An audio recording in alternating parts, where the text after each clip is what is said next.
avisar que é a hora de parar, que vocês já sabem, né? Boa noite a todos, a paz do nosso Senhor Jesus. Estou muito feliz de estar aqui. Eu acho que já vai chegando aí um pouco mais de 3 anos, né? Acho que eu tive aqui em 2019 e veio essa pandemia, mas posso olhar que Deus nos guardou, né? Muitos rostinhos aqui que eu já conheço muito bem. Estou sentindo falta de Cida e o Edmar. Estão mais distante, né? Porque nós normalmente viríamos aqui eles tocando, né? Mas é uma alegria muito grande, irmão, sempre poder voltar, estar aqui na casa de Deus. Estou vendo que a casa está bem cuidada, né? Toda arrumadinha, bem mantida. Louvado seja o nome do Senhor. O Leomar com esse coraçãozão acolhedor também, muito evangelista.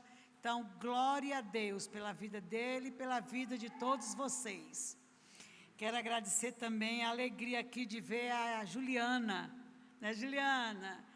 Então, Juliana, essa serva de Deus, orando fora do país, eu precisei, Juliana, vamos ajudar a trazer missionário lá do Timor-Leste para o Brasil. Procurei Juliana, ela disse, estou aqui, não foi, Juliana? Então, assim, está disposta a servir a Deus. É um prazer ter você aqui. Vejo muita gente nova também, a irmã da irmã Zélia, a Rosana. Bom, todos aqueles que me conhecem, uma alegria estar com você. E aqueles que não me conhecem, Deus abençoe. Valéria está ali, graças a Deus. Não estou conseguindo reconhecer todos. Edna e Dimas, aleluia. Então, Glenda, já falei, já dei um abraço, vai me visitar ali. Então, amados irmãos, João Pessoa está ali. Estamos felizes. Guarandi já está na esperança que daqui 2 anos vai estar aposentado. Está contando os dias, né, lá no painel ali. Cada dia ele vai riscando, mas está remoto, está trabalhando em casa. E tem sido para nós, irmãos, momento de refrigério para a família e para nosso ministério também. Apesar da gente estar presidindo o Betel brasileiro e ser uma obra muito maior, mas é uma obra que já tem uma estrutura e um número de colaboradores. Então, eu trabalho muito mais no comando, na gestão, do que na execução. Aqui a gente comprava telha, fazia comida, lavava a louça, vendia os convites e arrumava para o culto, e era tudo só nós.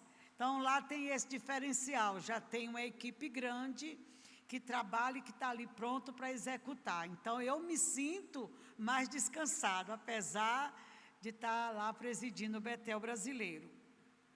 Mas agradeço a cooperação da igreja e eu sei que vocês oram por nós. Então, agradeço. Elizabeth também está bem, está morando fora, os irmãos sabem, está estudando na França, entre França e Canadá, por ali, bem pertinho, né, o Canadá da França. E o Samuel está morando com a gente lá em João Pessoa, está fazendo veterinária. Agora estou criando cachorro, gente, pode um negócio desse? Eu chegar na casa de Vilmar amarra todos os cachorros que eu vou chegar. E hoje lá na minha casa tem 2 cachorros para lhe recepcionar, já latindo na porta. E eu acho uma gracinha. Então, diga que Deus mude, não se desespere, há jeito. Amém. Vamos orar e compartilhar a grandeza de Deus por meio da sua palavra. Jesus, como somos felizes de te servir, como somos felizes de sermos guiados pelo Senhor, criados pelo Senhor, sustentados pelo Senhor, convocados pelo Senhor, preparados pelo Senhor, mantidos pelo Senhor. Te agradecemos, Senhor, por cada dia de vida que o Senhor tem nos dado para viver nesta terra, glorificando o Teu nome. Sabemos que houve uma devastação muito grande na terra toda, mas o Senhor nos guardou. Por aqueles que partiram no teu cuidado, nós te louvamos, mas por aqueles que ficaram para dar continuidade à obra da tua igreja, nós te louvamos. E enquanto estamos aqui, queremos te servir. Nos abençoa com a tua presença, em nome de Jesus. Amém.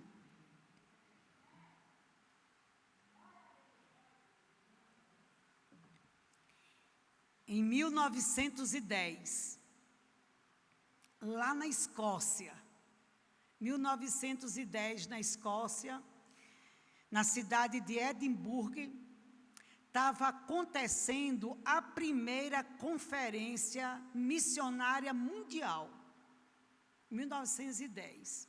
E o que era isso, meus amados irmãos? Era um encontro de centenas, mais de milhares de homens e de mulheres de Deus, do mundo todo, que se reuniram na Escócia, para fazer o primeiro encontro missionário. Aí, gente, eu não lembro do tanto, mas foi tanta gente, e que vieram de várias partes do mundo para fazer a primeira conferência missionária. E eles mapearam o mundo todo. Aonde faltava a evangelização chegar, aonde estava mais evangelizado, onde estava menos. E aí eles mapearam o mundo todo. Enquanto a conferência estava sendo processada, acontecendo, sentiram falta, simplesmente da América Latina, entre os continentes ou os países que deveriam ser alcançados pelo Evangelho. Mas como assim? Não era um movimento de evangelização mundial? Eles não estavam atentando para a evangelização do mundo, porque a América do Sul, especificamente, não entrou no projeto de evangelização mundial. E isso inquietou alguns dos assistentes, dos palestrantes, dos pastores, dos missionários, e quiseram saber por que a América do Sul e a América Latina não faz parte desse projeto de evangelização mundial. Tu sabe o que eles disseram? Já é católico. Já consta como salvo, como evangelizado. Não há necessidade de pensar na América do Sul. E nós, irmãos, que somos de 1910 para cá, perderíamos, e a luz do Evangelho, da graça de Deus, não chegaria até o Brasil. Graças a Deus, que um número significante, protestou isso, e disse, não está correto. O Brasil e a América do Sul precisa conhecer Jesus. E eles se reuniram, como se senta numa mesa de escritório, ou numa mesa da sala de jantar. Vamos projetar a evangelização da América do Sul. E nesse momento nasce a UESA, União para a Evangelização da América do Sul. E é desta missão que nasce o Betel brasileiro.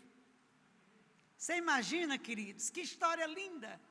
Desse momento que esses irmãos se inquietam e dizem, não vai ficar do lado de fora, eu vou me levantar. E o outro disse, eu também vou me levantar. Eu nem estou entre os palestrantes, mas eu estou entre os servos de Deus. Eu estou entre os crentes. E eles se reuniram e disseram, então nós vamos nos juntar e vamos montar a UESA, a União para a Evangelização da América do Sul. E aí eles fizeram um escritório na Inglaterra e um nos Estados Unidos, e começaram a recrutar jovens. Quem quer ir evangelizar a América do Sul? E foi rodando a América do Norte, chegaram no Canadá, passaram por uma igreja batista. Que agora essa igreja, eu tive lá 2 anos atrás, completando 100 anos. 100 anos. E eu cheguei lá, a igreja estava comemorando 100 anos, eu falei, eu quero conhecer o pastor, eu quero conhecer os líderes da igreja. Por quê? Quem é você? Eu disse, não, eu sou da América do Sul. Eu sou fruto da UESA. E mais, eu disse, eu estou aqui porque eu quero conhecer uma missionária pequenininha, branquinha, que a igreja de vocês mandou para evangelizar não só a América do Sul, mas a Paraíba. Mas não era João Pessoa, era Patos, e nem era Patos, era Corima, que nem existe no mapa. Me perdoe se estiver sendo gravado. Eu só estou querendo dizer o tamanhozinho. Mas essa missionária veio do Canadá, Enertine Horn, pela missão UESA. Desceu no aeroporto do Rio de Janeiro, venceu Cristo Redentor. Passou pelas praias de Copacabana e disse, mas o meu rumo é o sertão. Eu não vou ficar em João Pessoa, eu vou para Patos. E doou sua vida, 33 anos ali. E o casamento, ela disse, não dá tempo. E menino, fica para a próxima, dessa gestação não dá. Eu estou no reino com o Senhor e eu preciso evangelizar. Se livrou, aliás, se esquivou, abriu mão do casamento. Para alguns até se livrou, né, Vilmar? Dependendo da agonia, foi um grande livramento, né? E ela se dedicou apenas à construção dessa grande obra que é o Betel brasileiro. Daí, irmãos, muitos outros movimentos. Quem não já ouviu falar que em Lausanne, 1974, na Suíça, África do Sul. Então, de tempo em tempos, esses líderes mundiais se reúnem para dar um avanço na evangelização mundial. Em 2010, 100 anos depois, teve de novo um encontro na Escócia. 100 anos depois, para avaliar o que tinha sido conquistado em 100 anos. E você diz, Eva, por que você está trazendo essa temática? Porque é tão fácil achar muitas mensagens, em muitos púlpitos, de várias temáticas. Mas eu acho que nós vamos falar da evangelização e das missões. Até porque é uma condição para que Jesus Cristo retorne à terra para nos buscar. Ele disse, esse evangelho precisa ser pregado em todo o reino e então virá o fim. Muitos de nós, irmãos, pensávamos que a gente já estava no fim. Não chegou no fim, mas nós estamos sentindo as dores do começo do fim. Quem imaginou que a nossa geração vivesse o que nós vivemos nesses 3 anos? Mas tudo isso é o preparo para o retorno de Cristo e a subida da igreja para viver para sempre com Ele. Então, por que eu estou trazendo, irmãos? O ano passado, mesmo na pandemia, eu recebi um convite lá em João Pessoa, para um movimento chamado Go Decade. Quer dizer, é uma evangelização por 2 décadas. Aliás, por 1 década. O Brasil e o mundo, quem já ouviu falar nesse movimento? Você, Valéria. Vai chegar fortemente, eu creio, aqui em Brasília, mas já está pegando fogo na Alemanha. Gente, eu vi pastor da Alemanha evangelizando e falando língua estranha e sapateando. Fiquei assim apaixonado. E pastores americanos também, assim, eles vindo para o Brasil. Eles estavam no Brasil e vieram movimentar o Brasil, chamar o Brasil para o Brasil acordar para a evangelização mundial.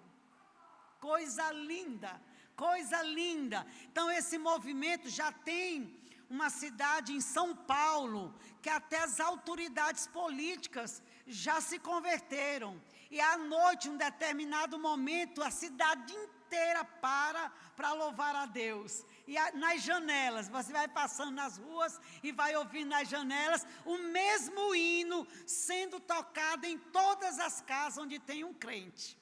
E você vai passando e vai ouvindo. E essas informações, irmão, estão todas aí no YouTube, na internet. Procure conhecer o que está acontecendo já no Brasil. E aí eu tive nesse congresso em São Paulo e eu fui representando o Betel brasileiro, participando do pacto que o Betel brasileiro não vai ficar de fora desse projeto de evangelização em 10 anos, de 2020 a 2030.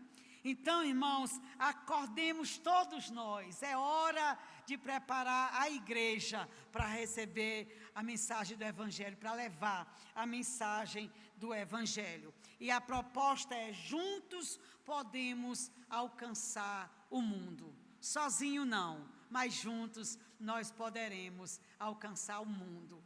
E eu fico nos chamando a atenção. É certo, irmão, que nós temos muitos problemas. Nós temos muitos problemas nas nossas casas, de saúde, de crise financeira, de muitas crises de relacionamento, na educação dos filhos. Mas eu quero fazer um clamor a você e a mim. Posso usar os termos de Paulo, pelas compaixões de Cristo. Que isso não nos cegue e não nos imobilize de tal forma que a gente não consiga levar o Evangelho para adiante. Porque às vezes são tantos problemas dentro da nossa casa que a gente não tem força para falar de Deus para o que está do lado da nossa casa. E é só nós lembrarmos que nós que estamos pertencente ao reino de Deus, e sabemos para quem orar, e sabemos do socorro que vem de Deus. Você imagina quem está do seu lado, que nem conhece a Deus. Gente, imagine quem passou essa pandemia inteira sem saber que podia orar. E não acreditava que se orasse, Jesus ajudaria. Se foi difícil para nós, imagine para aqueles que não conhecem Deus. Então nós precisamos acordar. Não vamos permitir que Satanás, com a sua astúcia, nos iluda, nos embriague. Nem com excesso de problemas, e nem com escassez, e nem com excesso de bens e de bênçãos. Que às vezes nós temos tantas bênçãos que nós desfrutamos dela, mas não lembramos de compartilhar com aquele que não tem. Então, deixo para mim esse apelo. Vamos acordar. É hora de falar do amor de Deus. E eu quero trazer para você, nessa noite, um dos textos, que é um dos textos muito lindo lido nas igrejas. Eu acho que eu também, em algum momento, é possível que eu já tenha lido aqui, mas a palavra de Deus, ela é bússola, amém, queridos? Então, ela é guia, ela vai, quando você está assim, meio, a bússola, ela é guia, ela é lâmpada, ela é pão, ela é água, então ela vai alimentando. E eu sempre dizia assim, quando eu estava muito na rotina da igreja, que eu escutava a Mirinha cantar o valor de uma alma. Irmão, o valor de uma alma custou muito caro. Aquilo mexia muito comigo. E eu disse, eu tenho medo, quando eu escutar este hino, que não mais mexer comigo. Então é vigilância, para que você sempre esteja sensível. Quanto custa o valor de uma alma para Deus? Então, o apóstolo São Paulo, aqui no livro de Romanos, capítulo 1, apóstolo São Paulo gastou aí mais ou menos 10 anos da sua vida, evangelizando ali as províncias de Roma. 10 anos. Aí ele ficou por ali. Ficou nas províncias da Galácia, que todo mundo sabe, mas a gente não tem quadro. Galácia, Macedônia, Acaia e na Ásia. Mais ou menos 10 anos durou o ministério dele nessa região. Chegou um momento que ele disse: acabou. Eu completei minha parte aqui. É uma sensação de tarefa cumprida. E ele disse: bom, agora eu posso me aposentar, porque eu já fiz o trabalho que eu vim fazer, e tem 10 anos que eu estou trabalhando nessa região. Mas ele não pensou como nós. Ele disse: não, terminou a tarefa aqui, e meus olhos estão voltados para a Espanha. Eu quero ir para a Espanha, porque eu quero fazer Jesus conhecido na Espanha. E antes de chegar na Espanha, eu quero dar um pulinho na Itália, ali em Roma, porque eu também quero pregar o evangelho em Roma. Era incansável. E mesmo quando estava preso, ele disse: eu estou preso, mas o evangelho está solto. E quem vier cuidar de mim já leva uma oração e um texto da palavra de Deus. Então, pessoas que estão imbuídas, irmãos. Como diz a irmã Marionita, entupida do evangelho de Deus, que não dá conta se não falar, se não extravasar e se não derramar. E o apóstolo Paulo é uma das pessoas que me inspiram. Se você perguntar quando chegar no céu, eu quero ver Jesus, não tenha dúvida, mas segundo eu quero Paulo. Eu gosto de tudo aquilo, daquela briga toda que Paulo fazia. Tudo aquilo que Paulo fazia, eu queria caminhar atrás de Paulo, porque era um homem muito aguerrido e com muita batalha pela frente, e enfrentou todas e glorificou o nome de Deus até na morte.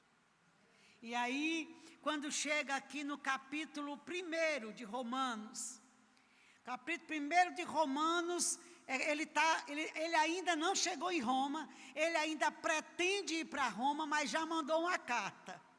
Já mandou a carta para a igreja, dizendo: vou chegar aí, vou me apresentar e vou dizer o que estou fazendo. Então, quando você pensar, hoje eu vi o pastor Léo, dando aqui na escola dominical um curso sobre Deus, que é a Bíblia. Mas se você disser: Eva, tem um texto, só um capítulo, que se eu decorar aquele capítulo, eu me torno um grande evangelista? Tem. Não precisa, se você não der conta de decorar, decora só um capítulo.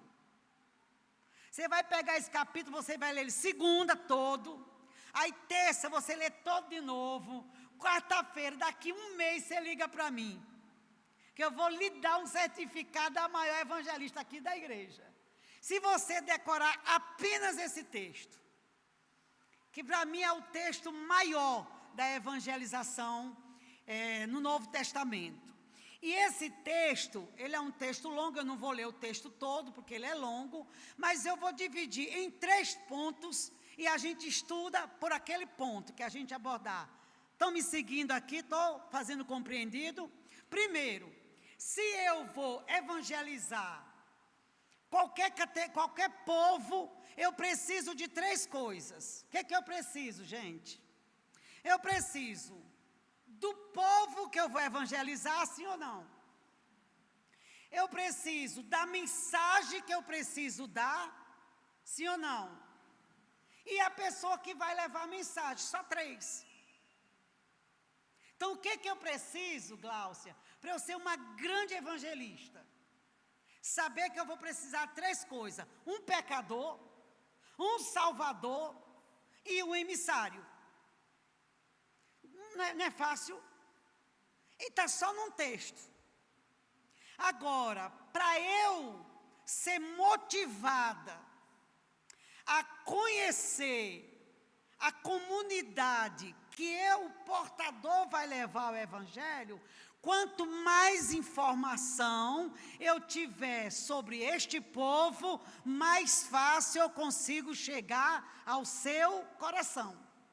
Não é verdade? Se você vai chegar com uma mensagem, que você diz que essa mensagem veio de Deus, você conhece Deus e a mensagem, mas não conhece o povo, olha a dificuldade que você vai estar de falar na linguagem do povo. Então, esse texto de Romanos capítulo 1, a partir do versículo 18, e quase chegando para o fim, ele dá uma descrição exaustiva, não total, mas exaustiva, de quem é este povo. o que pensa esse povo, como vive esse povo. E aí o Paulo disse, olha, estude isso. Estude isso. Quem sabe esse povo, olha só, irmãos, esse povo que o apóstolo São Paulo escreveu no início do 1º século, parece que são meus vizinhos, estão na minha casa. Veja se tem alguma coisa a ver com você. Vamos falar primeiro do ambiente. Depois a gente vai falar da mensagem e depois do portador. Vamos ver se é Brasília. Vai ver que essa cidade é Brasília. Vai ver que a cidade é o seu trabalho. Olha como diz o texto. No versículo 18. Do 18 até o final, praticamente eu não vou nem ler todo, vocês vão ter a ideia. Ele diz assim, a ira de Deus. Então ele já está dizendo aqui que Deus está zangado. Então Deus está zangado. Então no versículo 18 do capítulo 1. A ira de Deus se revela contra toda impiedade e perversão dos homens, que trocam a verdade pela injustiça. Então ele já está dizendo quem são essas pessoas. Aí ele avisa, no versículo 19, ele dá mais uma dica. Olha o que ele diz. Porquanto o que de Deus se pode conhecer é manifesto entre ele, porque Deus lhe manifestou. Qual é a outra característica que ele está dizendo? Olha, este povo conhece Deus. Talvez não tenha sido evangelizado como nós, mas ele vai dizer, porque os atributos de Deus, assim como seu eterno poder, como a sua própria divindade, claramente se reconhece desde o princípio do mundo, sendo percebido por meio das coisas que foram criadas. Lá na frente ele vai dizer que esse mesmo povo se torna indesculpáveis por não ter se apegado à salvação. Porque ele diz, tudo bem, o evangelho não foi na sua casa, mas você não tem desculpa, porque a própria criação que está diante de nós mostra que existe um Deus. Então ele diz, não tem desculpa. Perceba que Deus está zangado. E ele disse, esse povo é um povo que sabe, que troca. Olha, quando você troca a justiça pela injustiça, você tem conhecimento da justiça e da injustiça. E ele diz, e eles são indesculpáveis porque eles conhecem Deus pela criação. E vai andando. Depois ele disse, versículo 21 diz assim, tendo conhecimento de Deus, esse povo, tendo conhecimento de Deus, não glorificaram a Deus, não deram graças a Deus. Antes, se tornaram nulos nos seus próprios entendimentos. Obscureceu-lhes o coração. Mas aí parece que está falando de um povo que não conhece Deus, mas o texto diz, esse povo conhece Deus. Olha um pouquinho mais na frente, esse povo que é descrito no versículo 22, eles estão se achando o tal, os tais. Ele disse, achando-se sábios. Eles pensam que são a nata, eles pensam que são o máximo. E Deus disse, nem entenderam que são tolos. E o texto vai dizendo, esses homens mudaram a glória de Deus incorruptível e trocaram por imagens. Imagem de homens ou de mulheres. Conhecendo a Deus, fizeram uma troca. Eu troco Deus por uma criatura que Deus criou. Está dizendo, trocou Deus, o Criador, para adorar uma criatura em forma de imagem. Faz sentido a UES evangelizar o Brasil? Veja só, versículo 24, Deus diz, por isto, Deus entregou estes homens à imundície, pela concupiscência do seu próprio coração, para desonrarem os seus corpos entre si. Eu acho bem, queria chamar a atenção aqui, porque o texto vai descrevendo o comportamento daquela comunidade, mas no versículo 24 é muito forte, ele diz, Deus entregou estes homens às suas paixões. Quando um pai quer corrigir um filho, que ele acha que ainda tem jeito, o que ele faz? Castiga, puxa a orelha, bota para dentro de casa, não é verdade? Mas quando o pai diz assim, eu entreguei a sua própria sorte, diga misericórdia. Pois o texto diz que nessa hora Deus diz, por causa disso, porque me conhecia, sabia que eu era Deus, não me adoraram como Deus, não me honraram como Deus, fizeram uma troca minha por imagem de escultura, estão adorando a criatura, em vez de adorar o Criador, por causa disto, eu os entreguei à própria sorte.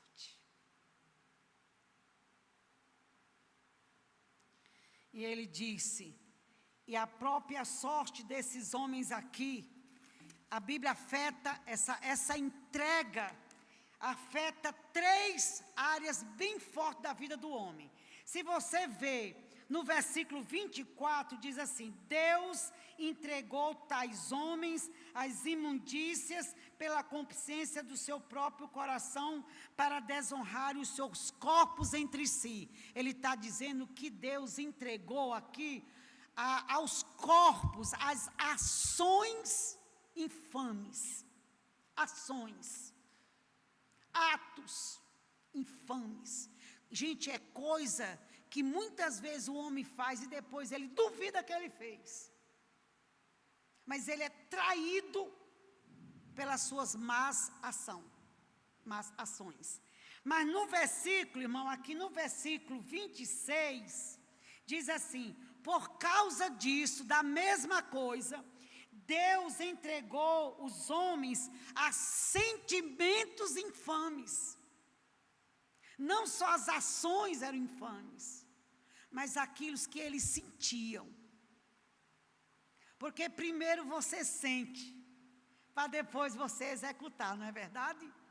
Então Deus disse, eu entreguei as ações, eu entreguei os sentimentos. Então ele disse, Deus entregou as paixões.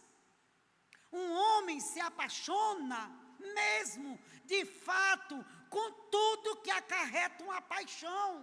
E vou lhe dizer, não é só por um homem. Tem homens que se apaixonam por animais e mantêm relações debaixo do lençol com animais, e são paixões desprezíveis. Mas a Bíblia diz que Deus entregou, não só para fazer, mas para sentir. Uma vez eu conversava aqui com uma senhora na igreja, ela chegou para mim e disse assim, Eva, eu trouxe um piano para a igreja, a primeira vez, um piano. Oh meu Deus, que coisa maravilhosa, uma pessoa deu um piano. Depois ela me chamou na casa dela e disse assim, Eva, eu tenho uma coisa para te dizer. Deus é amor, eu digo, Deus é amor, por isso eu sou crente, Deus é amor. Eva, tu não reprova amor, não. Eu digo, não, irmão, a coisa mais linda que eu vi em Deus é amor. Ela disse, minha irmã, tu acredita que a minha melhor amiga estava passando por uma luta no casamento dela, me chamou para eu ajudar no casamento, Eva, sem querer. Você sabe, sem querer. Eu me apaixonei pelo marido dela. Mas Eva, ele largou a mulher para ficar comigo, porque você sabe, é amor. Eu digo, minha irmã, pelas 5 chagas de Cristo, devolve ao marido da outra. Ela vai orar para tu morrer, minha irmã, entrega aquela da assembleia, do ciclo de oração. Irmã, mas Evinha era um negócio forte, minha irmã, que a gente olhava um para o outro e tremia. Olha, irmão, é paixão. Eu disse, minha irmã, entrega que tu vai morrer, porque a assembleia está orando contra ti, devolve o marido da outra. Passou uns anos, irmã, ficou com muita raiva de mim. Passou um tempo, eu estava lá no Conic, e o homem chegou para mim, quero falar com você, desse tamanho, irmão. Olha, quando eu olhei, eu disse, meu Deus. Ele disse, eu vim agradecer a Deus, que você enfrentou minha cara e mandou eu voltar para minha mulher. Pois eu voltei para minha mulher e voltei para a assembleia, e eu estou firme com Jesus. Você acredita num negócio desse? Irmãos, a paixão, Deus entregou. Mas aqui o texto diz, aqui se você olhar no versículo 26, o 24, o 26 e o 28 diz, e por haverem desprezado o conhecimento de Deus, o próprio Deus os entregou uma disposição mental reprovável para praticarem coisas inconvenientes. Esse desprezar de Deus afetou o pensamento, o sentimento e a ação. Então Deus disse, eu entrego. É dizendo assim, eu desisto. Eu vou, pode ir. É isso que você quer? Então vá fundo. E nós temos uma geração doente. Gente, esse texto tem quase 2000 anos, não parece que é de hoje. Para mim ele está saindo fresquinho agora do forno.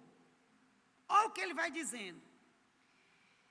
Aí ele disse, esses homens que Deus entregou, olha o que diz o 29, tão cheio de injustiça, malícia, avareza, maldade, possuidores de inveja, homicídio, contenda, dolo, malignidade, são difamadores, caluniadores, aborrecidos de Deus, insolentes, soberbos, presunçosos, inventores de mal, desobedientes aos pais, insensato, sem afeição natural, sem misericórdia, e a lista é grande. E eu não posso acreditar que Paulo estivesse falando isso naquela geração dele, porque parece a geração nossa. Irmãos, e é do povo que, segundo o texto, tem um conhecimento de Deus. Hoje, nós temos 2 categorias de crente, 2. A que passa vergonha nos outros, e a que vive com vergonha dos outros.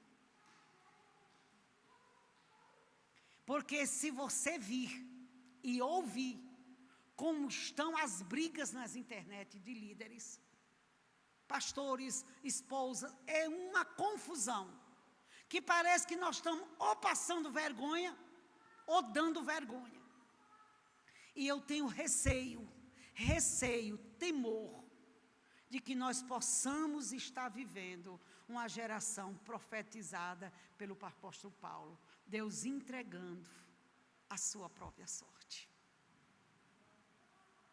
Pergunto para você, essa comunidade precisa de um Salvador, sim ou não? Precisa de um Salvador. Aí você diz, Eva, ele ouviu, mas a Bíblia diz que o Deus desse século cegou o entendimento do incrédulo, mas também de muitos que estão dentro da casa de Deus, para não lhe resplandecer a luz do Evangelho da graça de Deus. Então, irmão, não quero mexer mais no contexto. e nem na comunidade, porque isso aqui está descrito. Este é o povo que Deus disse: estou irado, estou zangado.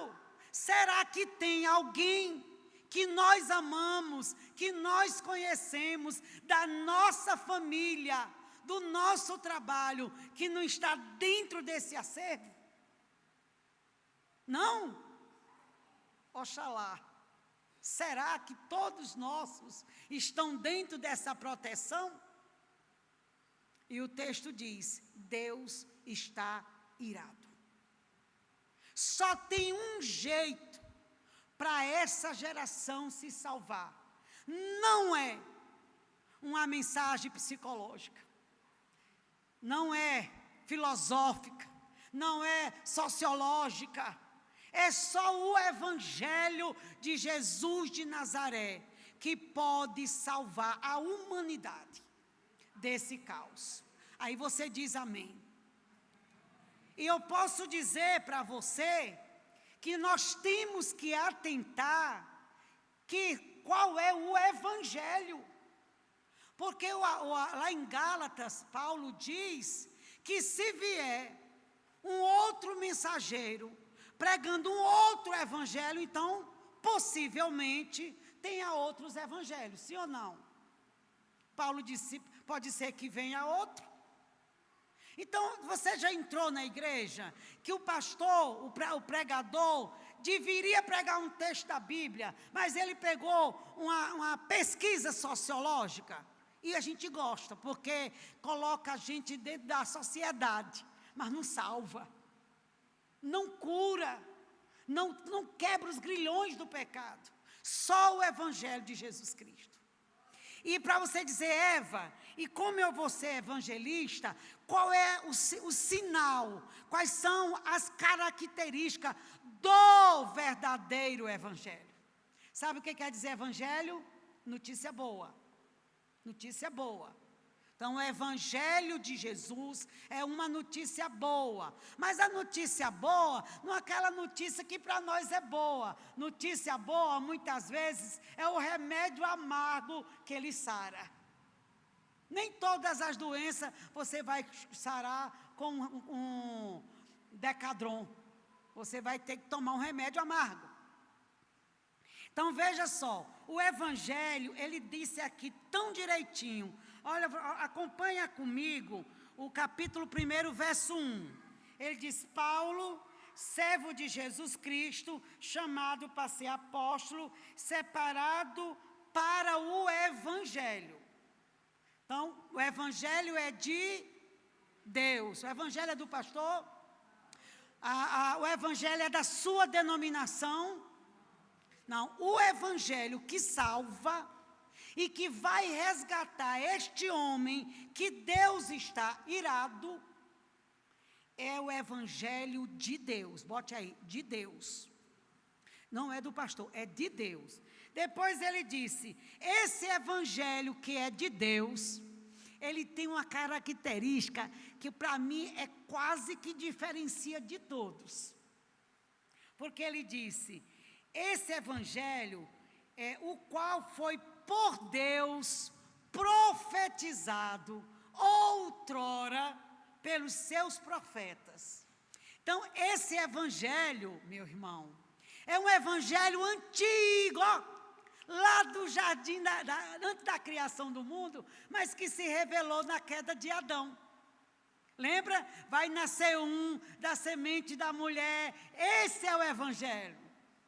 E ele diz, esse Evangelho que vai salvar é o Evangelho que foi pregado pelos profetas do Velho Testamento. Aí se você vir uma pessoa pregar o Evangelho, aí você diz, esse Evangelho ele é muito bonito.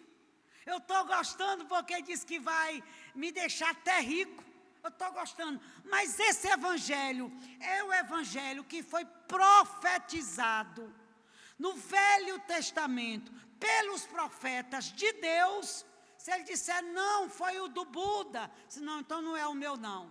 Ah, esse foi o do Maomé, é bonito, mas não é o meu. Ah, não, é bonito, mas não é o meu. O meu evangelho, que vai me salvar, é o evangelho de Deus, que foi profetizado no Velho Testamento. Dá para saber diferente? Aí chega uma pessoa, não, eu estou pregando aqui os mormons.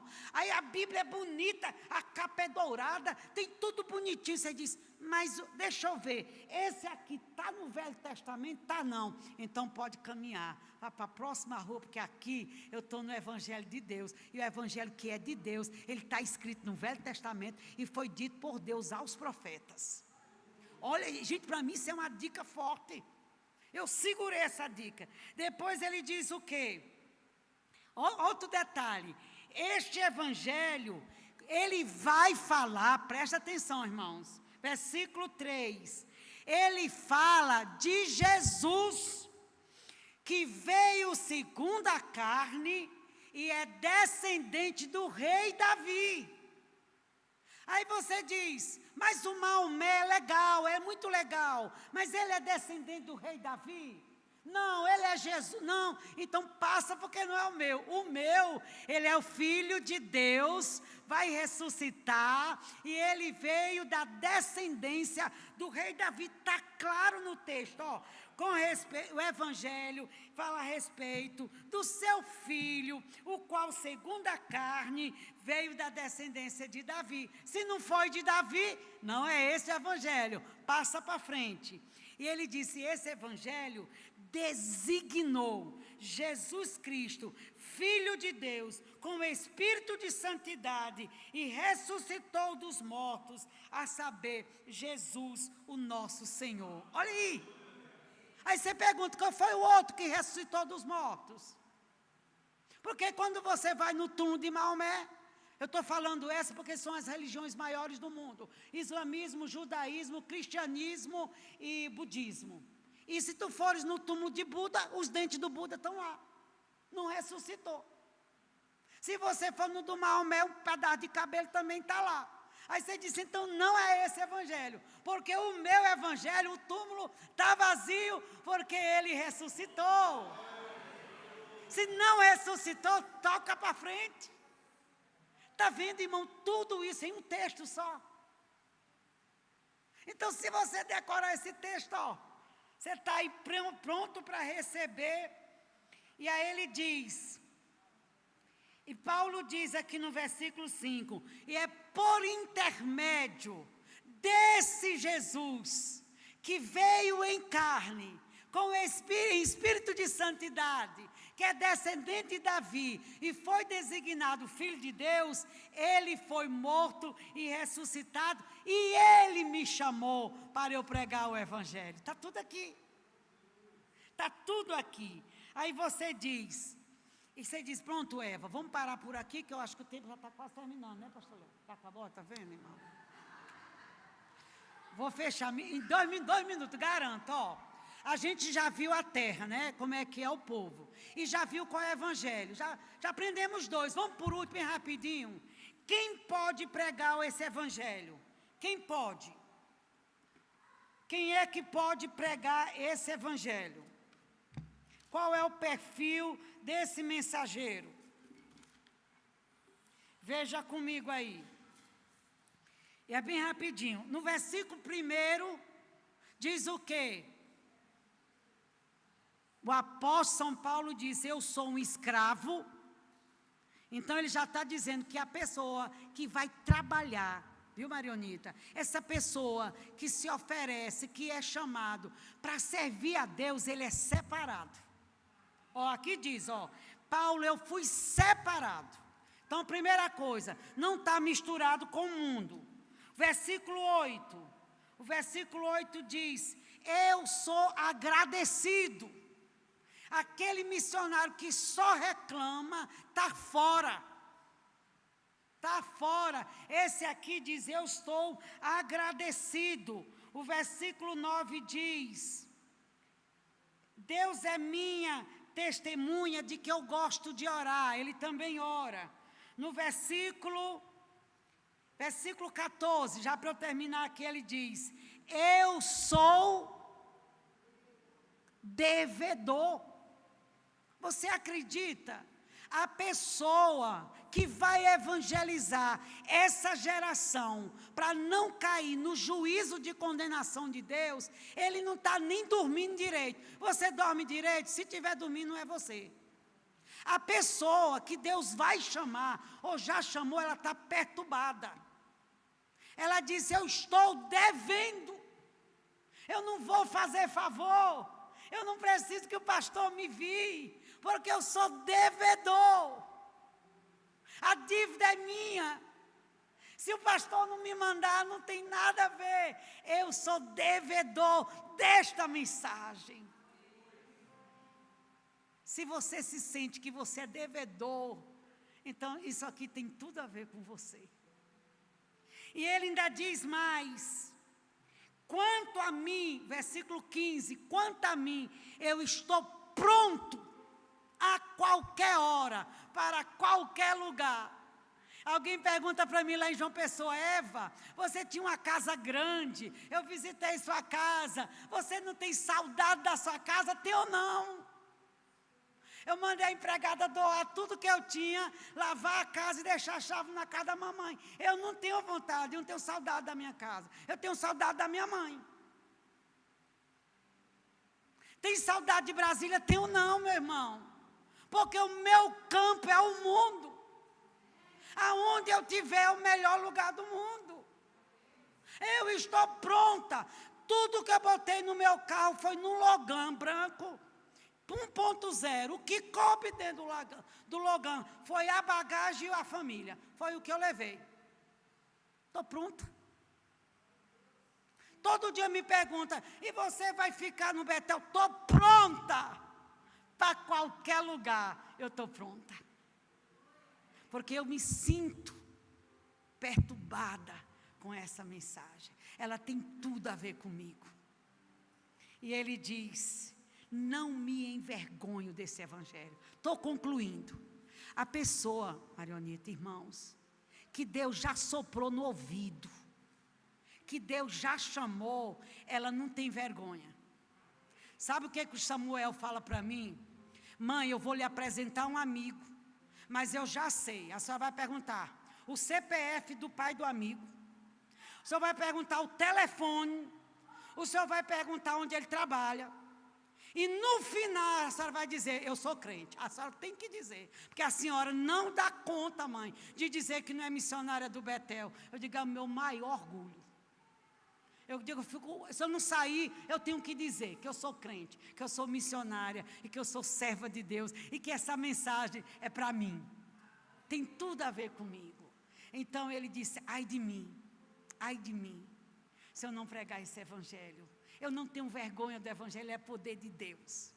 Eu estou devendo e eu estou pronta. E se você quiser também se disponibilizar, alguém já me perguntou: Eva, e se Deus não me chamou? Vá assim mesmo, entendeu? Eu mesmo, se Deus não me chamou, eu vou assim mesmo. Irmão, como foi que Deus lhe chamou? Não sei, quando eu chegar no céu, eu vou pedir para ele passar o slide para ver que dia.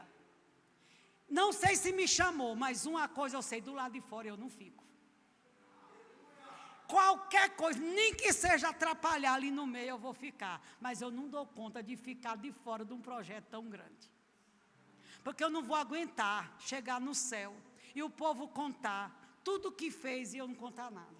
Eu tenho também que contar a minha história. Eu tenho que dizer que eu também contribuí para que esse povo que estava debaixo da ira de Deus recebeu misericórdia. E eu vou dizer: Jesus, abre a porta para entrar aqueles que estavam debaixo do juízo. O evangelho chegou por meio de você, por meio de mim, por meio do Betel brasileiro. Muito obrigada e Deus abençoe a todos.